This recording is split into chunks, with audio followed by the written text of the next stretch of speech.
There is a heavy weight to international football, a pressure that exposes exactly how a team is constructed.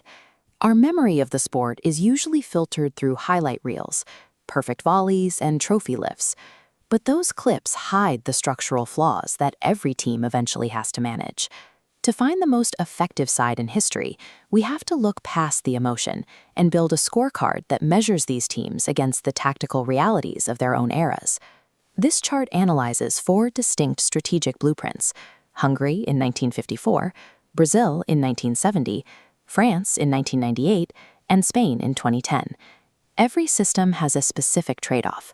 You cannot maximize attacking fluidity without sacrificing the stability of your defensive shape. Achieving dominance isn't a matter of being flawless. It's about deciding which specific vulnerability your squad is willing to accept. In the early 1950s, international football was defined by rigid man-to-man marking, where players almost rarely left their designated zones.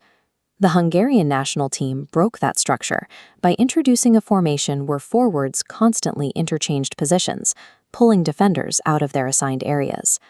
Led by Ferenc Puskás, this movement created a 32-match unbeaten streak and some of the highest scoring margins in the history of the sport. However, that commitment to movement had a physical cost. When the team lost possession, their players were often too far out of position to react to a quick counterattack. In the 1954 World Cup final, a resilient West German side exploited these gaps in transition, ending the Magyars' dominance in a single afternoon. Pure innovation can certainly change the sport, but a system built entirely on offensive fluidity is always one transition away from failure in a knockout match. By 1970, the focus shifted from tactical systems to the peak of individual artistry. Brazil constructed a lineup featuring 5 different world-class playmakers, all of whom were the number 10 for their clubs, on the pitch at the same time. With Pelé as the creative focal point, they played with a rhythmic, unhurried style that resulted in a perfect tournament record. This matrix tracks replicability. Brazil's model relies on a density of elite playmakers unseen since, making it a statistical anomaly. Without that generational talent pool, a standard international squad playing this loosely would simply collapse under defensive pressure. Brazil's 70 is the gold standard for individual expression, but it is useless as a coaching model for anyone without the greatest roster in history. In the late 1990s, football became more athletic. The increased speed meant defensive organization was no longer an option, it was a survival trait. France built their foundation on a massive, physically imposing defensive spine designed to withstand pressure rather than dictate the game's rhythm. This pragmatism allowed them to shut down high-scoring opponents, leading to back-to-back major tournament victories in 1998 and 2000. But that defensive focus made their offense rigid. They were almost entirely dependent on the individual magic of Zinedine Zidane to find a breakthrough. This chart shows the disparity in their metrics. Elite defensive stability contrasted with very low offensive output when Zidane was neutralized.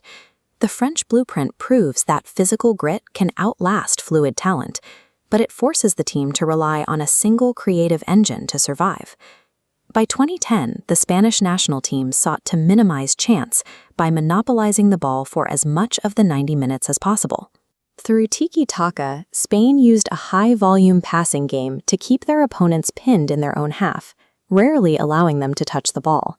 This method of defensive possession resulted in 3 consecutive trophies, as their opponents simply lacked the opportunities needed to score. This visualization tracks total passing volume against forward progression. It reveals how the system can stall. Without elite technical precision, it becomes safe, horizontal possession.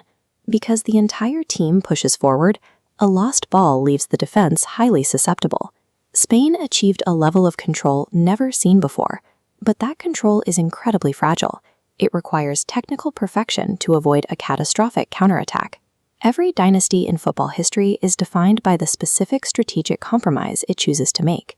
The Hungary 54 model is the choice for those who value tactical evolution and high-scoring volume over defensive safety.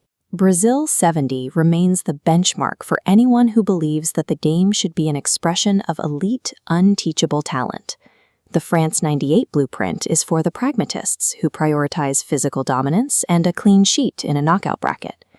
This final scorecard maps the 2010 Spanish side for those who want to minimize unpredictability through total midfield control.